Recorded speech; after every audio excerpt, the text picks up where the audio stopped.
بسم اللہ الرحمن الرحیم نحمدہ ونصلی علی رسولہ الکریم۔ حضرت حکیم اختر صاحب رحمہ اللہ کی کتاب پیارے نبی صلی اللہ علیہ وسلم کی پیاری سنتیں کا سبق چل رہا ہے۔ یاد رہے کہ اس کتاب کا مقصد اللہ سبحانہ و تعالیٰ کی محبت کا حصول ہے، اور خود اللہ سبحانہ و تعالیٰ نے قرآن شریف میں سورہ آل عمران کی آیت نمبر 31 میں رسول اللہ صلی اللہ علیہ وسلم کو خطاب کر کے فرمایا کہ آپ ان سے کہہ دیجئے، یعنی اپنے صحابہ سے کہہ دیجئے کہ اگر تم اللہ سے محبت کرتے ہو تو میری پیروی کرو، تو اللہ تعالیٰ تم سے محبت کریں گے۔ یعنی اللہ کی محبت رسول اللہ صلی اللہ علیہ وسلم کی پیروی کے ذریعے حاصل ہو سکتی ہے۔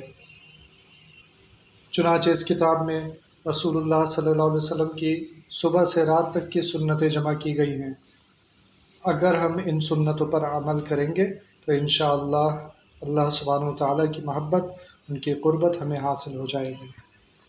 آج کا سبق، اذان و اقامت کی سنتیں۔ نمبر 1، اذان و اقامت قبلہ رو کہنا سنت ہے۔ نمبر 2، اذان کے الفاظ ٹھہر ٹھہر کر ادا کرنا اور اقامت کے الفاظ جلدی جلدی ادا کرنا سنت ہے۔ نمبر 3، اذان میں حی علی الصلاۃ حی علی الفلاح کہتے وقت مؤذن کو دائیں اور بائیں منہ پھیرنا سنت ہے، لیکن سینہ اور قدم قبلہ رخ ہی رہیں۔ نمبر 4، جب مؤذن سے اذان کی کلمات سنیں تو جس طرح وہ کہے اسی طرح کہتے جائیں، اور حی علی الصلاۃ و حی علی الفلاح کے جواب میں لا حول ولا قوۃ الا باللہ کہیں۔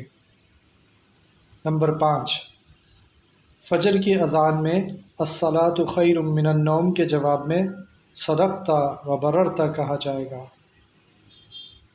نمبر 6، اقامت کا جواب بھی اذان کی طرح دیا جائے گا، لیکن قد قامت الصلاۃ کے جواب میں اقامہ اللہ و ادامہ کہا جائے۔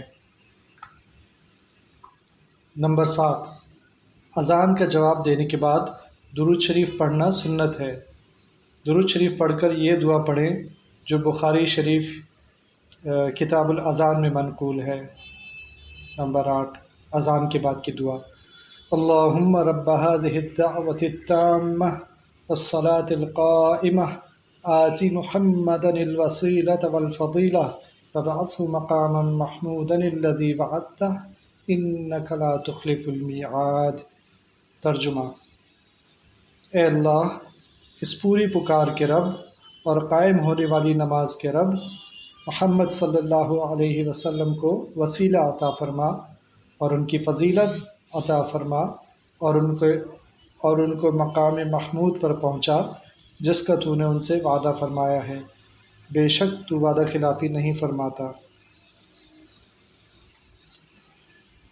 انک لا تخلف المیعاد بخاری میں نہیں ہے، امام بیہقی نے سنن کبیر میں نقل کیا ہے۔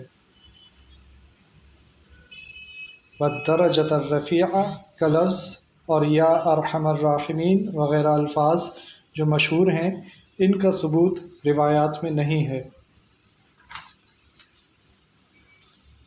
فائدہ، اس دعا پر حضور صلی اللہ علیہ وسلم کی شفاعت اور حسن خاتمے کا انعام ہے۔ اللہ تعالی ہمیں عمل کی توفیق عطا فرمائے۔